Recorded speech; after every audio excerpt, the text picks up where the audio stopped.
Hello, this is Dave, and welcome to Equities Story. I'm with the Wolf, and obviously just a general share advice and not personal advice. I do apologize about the video being late today. That was all because of Wolf. Yeah. Nothing to do with me. Nothing. Okay. You blame me. Everything goes bad, and here we go. We're going to blame you for this one. Go on. And it was absolutely nothing to do with me. All right, Wolf. Can we talk about DGL, because it's odd stock has turned pretty cold. So pretty icy stock right now. I'm going to bring the announcement across because I think initially you saw a nice move on the announcement, and then down it goes. So maybe you could just walk us through the announcement and talk us through what's going on here. Look, like we spoke, it's always going to be a risk with this reports risk event, right? It's always a big one. We're hoping it's a good one. It started well with you can see the revenues and profits and everything. So they've pretty much hit the target, what they've said they're going to do. Stop right there. So it all looks good on paper, right? However, from then on, it sort of falls apart. And where it falls apart is too many acquisitions. They've just announced 4 today, right? And I think that's going to become messy. And the problem we've seen with acquisitions is affects the bottom line if you pay the companies with shares, because it just means it's going to dilute the existing shareholders. And we've seen the EPS actually go backwards, right? From about I think it's quite extraordinary that they've announced 4 acquisitions the same day they put out the results. I know. I think maybe they were hoping that the market was going to absolutely love this, and look at us, we've had a great year, we've got 4 acquisitions, and guess what, our share price is going to go through the roof. Except the market has come back and said, hold on a second, you're moving too quickly, too fast here. We're not liking it. Yeah.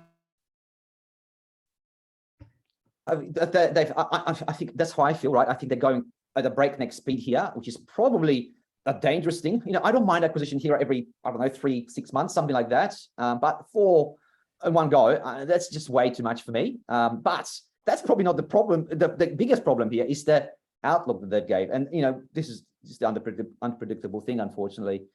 It wasn't great. Some of the words they've used was flattening growth, whatever that means, right? And I know they've had pretty strong growth. Well, that's why it's so ridiculous, because their growth last year was 100%. So if your growth is 100% and you go it's flattening, does that mean it's 50? Does that mean it's 20? Does that mean it's 10? Or 0? Or 0, right? So they've said they're going to talk about that in the AGM. So they really didn't give a outlook, which is market is a big no-no right now, right? The market wants to have certainty. And, I suppose expectations for me, I wasn't expecting 100% growth next year anyway, right? I'm happy 20 to 30% growth. Or even 10%, not bad. Yeah, so right? Give us something, right, to hold on to, but there was nothing there. They did warn also that, there's a couple of things in there that might slow down the growth and so on. So they've just prepared the market that it's not going to be as great as it was this year. The markets just went, okay, well, down you go. Thank you very much. Especially with the EPS going backwards, it puts it on 23 times. It's just in a really tough time right now, right? It's where do you see this? Where do you see this go from here? What is the valuation you're going to apply to it? That's what the problem is. It's messy.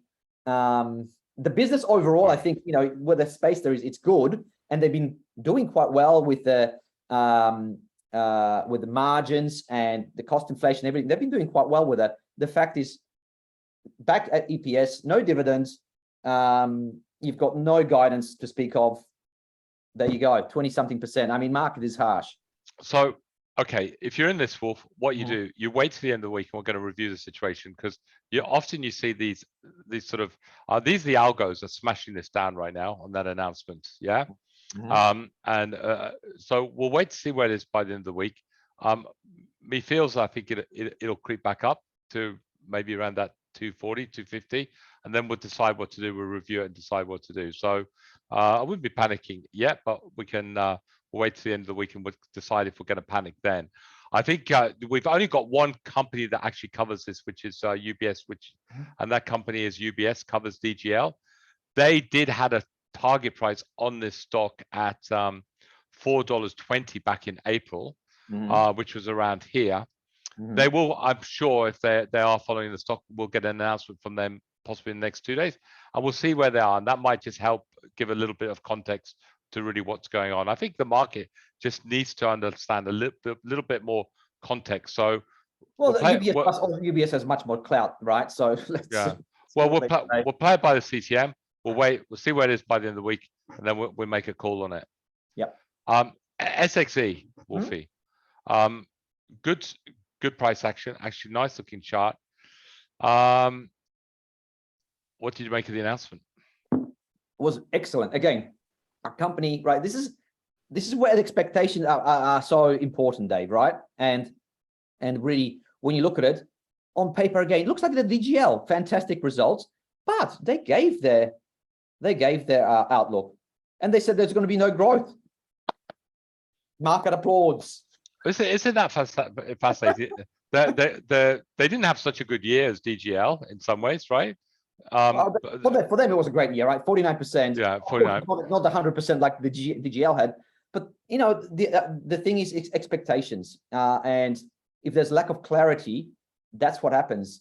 You know, they talked about, they actually spelled it out. We're going to have, you know, the order book is quite strong, but some of the big contracts are not going to deliver that revenue that we had this year. So it's going to be pretty flat on the revenue line. However, we're going to try to get that EBIT up to 10%. So that's why you look the outlook right there. And that's what the markets want. They want this clarity, don't they? Absolutely. And even if it's flat, they still want clarity. Just give us something, and you can see the difference how it responds. However, you know what is very positive for SXE? It's a dividend stock. They are giving 7% yield. Thank you very much. That's why you're thinking to yourself, well. Thank you very much. Good story. Good dividend. Definitely is holding. It's been a great story for this one, Wolf. Yep. Webjet. Now you're having a little chuckle. Oh, I'm gonna have a bit of fun now. Come on, let's lighten it up a bit because it's been bloody gloomy at the start. Yeah. Can you please open up the announcement, because this is going to be, I think they got the winners this year of the most colorful language, positive language marketing I've ever seen. All right. Okay. Let's go. Right, here we go. All right. So first of all, right, the headline from Webjet that I saw this morning, that's what really got me. I got to have a read of this. I'll tell you. Bookings roaring back, right? So the word roaring, I'm thinking, okay, fantastic. I've never seen the word roaring in I know. Somebody who writes this stuff for Webjet is fantastic. But let's go down further down, because I love some of the language they use. Keep going down, and we're seeing, right, some of this incredible positivity from them. Just keep going down further, and I'll give you the line that they've used here. Hang on. Here we go. The last line. We are excited for the limitless opportunities, Dave. I mean, this could go to the moon. It's really, you know, you should be buying this, surely, right? I mean, if you've got limitless opportunities, it could come up with 1,000% revenue growth next year, surely. Yeah. Oh well. And it goes, Dave. It keeps going and going. Some of the lovely language they use in there. You think to yourself, wow. So if someone like that. So what you're saying, if DGL had got this script writer, we'd be up at $4. Possibly. Because actually the DGL story has got amazing revenue growth, right? Yes. Right. So, it's crazy, limitless. right? Limitless opportunities.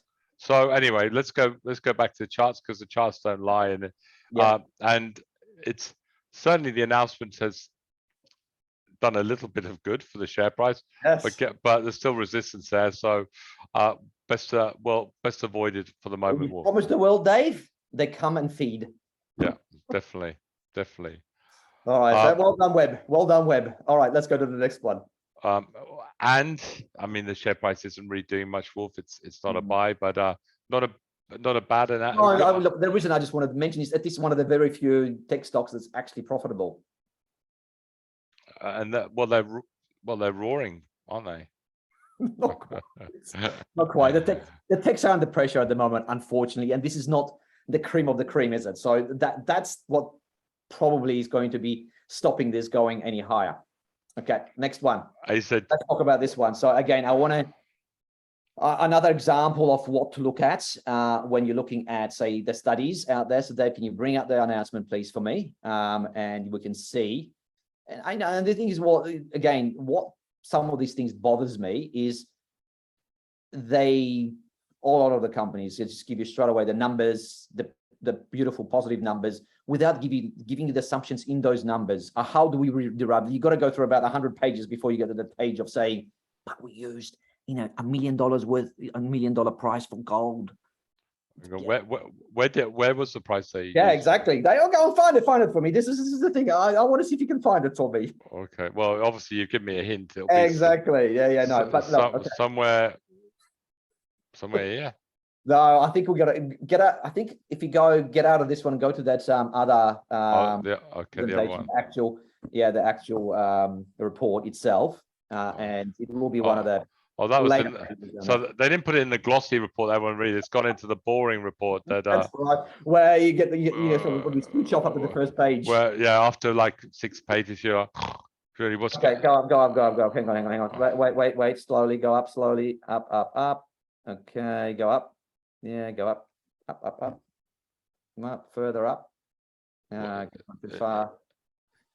Do you remember what page it was on? No, but keep going up. You've gone way too far. I mean, I don't know what.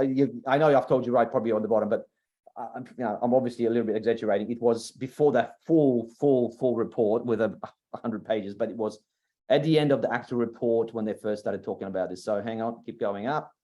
There we go. Go up further. Anyway, look, I'm telling you, because obviously we're going to struggle finding here, right? So the numbers are, here we go. There's the numbers. So we've got capex of 270 million. They've got about $1 million ounces, Dave, and the price they used was 1750, right? Gold, which is really below. It's actually above spot right now. They don't give themselves much room to play with, unfortunately, and this is the problem I find with these companies, right? They use just way too high numbers in their studies, which makes it, of course, makes the project look much better than possibly it should be. So for me, it's just a high risk, because you just don't know where the gold might be in 2 years' time, right? If you had a gold price that was $200 below the actual, and be conservative, right? Saying, okay, we've got $200 to play with, just in case gold does ease off, because you just never know. Not in this case. You've got no room to play with. All right, so it's a sell, definitely. Okay. All right, another interesting, and today's been one of those days. It's just been bad, Dave. So let's look at PBH, and again, you rarely see this, Dave. Just bring up the actual announcement. You rarely see a company that's come up with $200 million in revenues and had a 250 million loss.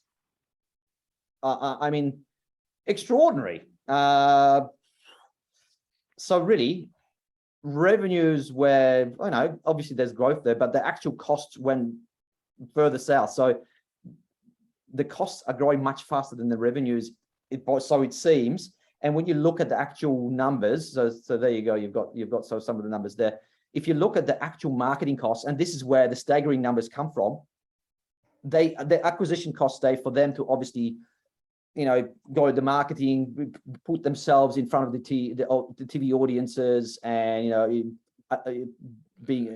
having the advertising on the probably Facebooks and so on, it costs them shitloads of money. So I don't know. I mean, they probably have to keep going with it. I don't know if they can actually ever drop that down, because this space is very competitive. So I'm struggling to understand how this ever going to get profitable.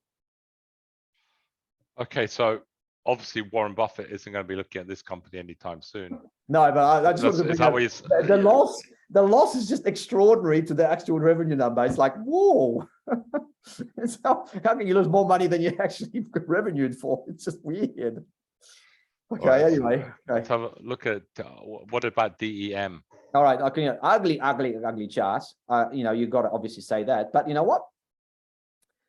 It's a one that sort of stood out to me today, where the numbers are actually pretty good, and it's in that space that we like, which is the clean environment. So they are looking at water management, right? trying to treat water at companies, not a big level like, dams and so on.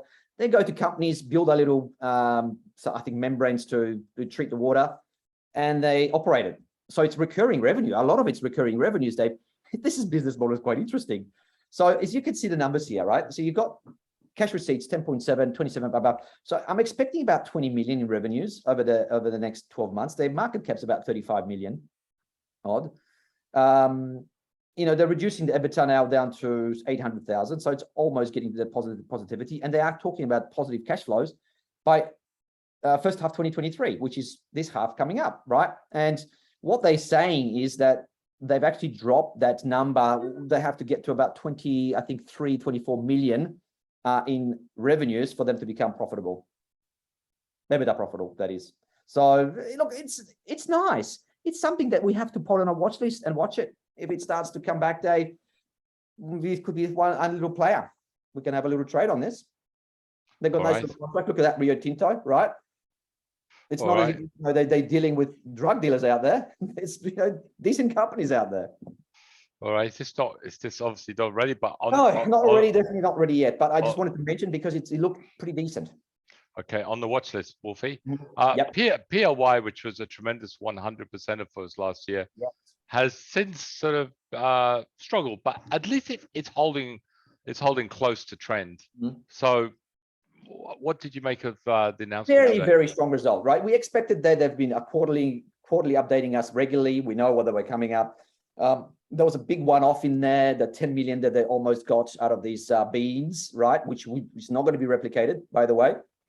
So altogether, they came with 30 million bucks and a nice EBITDA as well, rise, right? So numbers really good. However, next year, can they improve on that 30 million plus in revenues? I'm not so sure. I know they've got a lot of titles coming up, right? I still like the company a lot, and they are growing, so they are expanding and so on. But take that one off, the 10 million out of that, and they say, let's normalize, it will be about 20 million, right, in revenues. Can they find 10 million somewhere? So in other words, they have to grow by 50% odd in revenues to actually outdo themselves this year without that one-off, right? It's not going to be easy. 50% is not an easy growth target to have. So yeah, we'll see how we go. I mean, look, at the end of the day, Wolf, can I ask you one question? Which, this type of industry, how resilient is it in times of recession? I should think pretty. Yeah, very resilient. Look, when you're basically stuck at home or in trouble, you play games. That's what it is, right? You've got nothing better to do. That's what you do. And it is very resilient, I'd say. So yeah, look, I think the company's still got a bright future.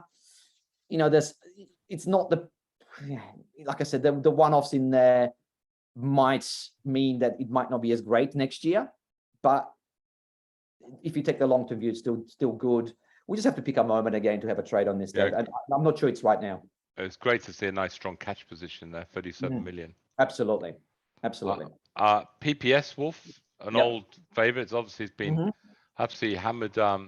Technically, it's not ready yet to get back into, but what about for you? Yeah, look, again, I like it when a company surprises the market on the upside, and it seems to be done that, right? Because again, they've pre-released a lot of this stuff. I know that record statutory NPAT of 43.6 million, that was with the sale of the business, so it's a one-off. But at the end of the day, they've got a future. And remember, they were up for a takeover at 150, Dave, not that long ago. There's definitely value in this. You'll probably see some more activity, I'd say, within the next 12 months. That someone will probably come back again to this. So that probably there'll be another trade somewhere along the line. Very interesting. All right. Wolf, HVN. Harvey Norman. World's JB great. Hi-Fi, HVN, Dave. You know where I stand. Yeah, I know you do, but I'm just having a look at that dividends. It's a P of 6.5, dividend of 8.24. I know you never liked this. You never liked the story, but it's held up year on year very well. I think, look, at the end of the day, again, and I love using that at the end of the day, Dave. This is my favorite catch cry. It's probably a dividend stock, just like a JB Hi-Fi. if I think this is more risky, probably doesn't matter, right? You can still the performance is reasonably okay. I love this EBITDA up from 20 down. Yeah, from I know. And obviously they're going to use that. All the retailers have been using that the pandemic as an excuse. Let's look back 2 years before, see what happens. Yeah, I suppose. Yeah, you got to give them. Yeah, you got to. No, I'm not going to be critical about that, but it's as long as they don't keep using it for the next 5 years. All right. But So, like I said, it's more of a dividend stock. There's probably going to be little to no growth.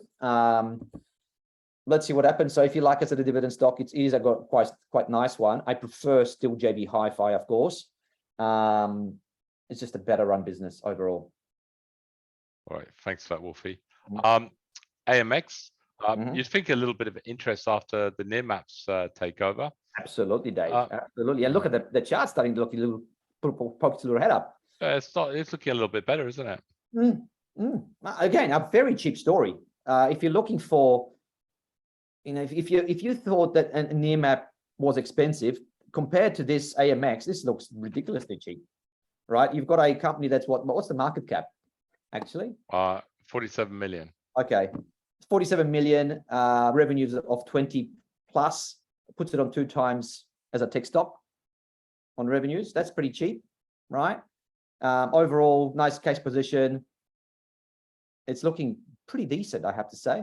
And if they can have some growth next year, then you might see a little bit maybe of upside to the share price, as long as, of course, the markets just stop hating on the tech stocks. It's quite interesting, actually, Wolf, isn't it? It's got a lot going for it. Yeah, it's if Nearmap gets taken out, this is going to be the only one of those aerial mapping companies left to play with. I suppose the only issue is the market. You could look at the price action last night. Obviously, if the market's going to go down, everything tends to roll over a little bit more. Exactly. That's the issue right now, isn't it? Yeah. Maybe just have a quick look at the Dow.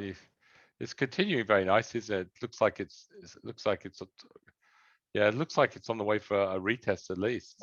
Yeah, definitely. That's what it looks like. NTO again, takeover offer. They're not accepting it, so possibly looking for a bigger bid. Yeah, well, Dave, I mean, I'll tell you what the defense was, and it was pretty strong. They said our high, which was only down in last November, was $4. Yeah.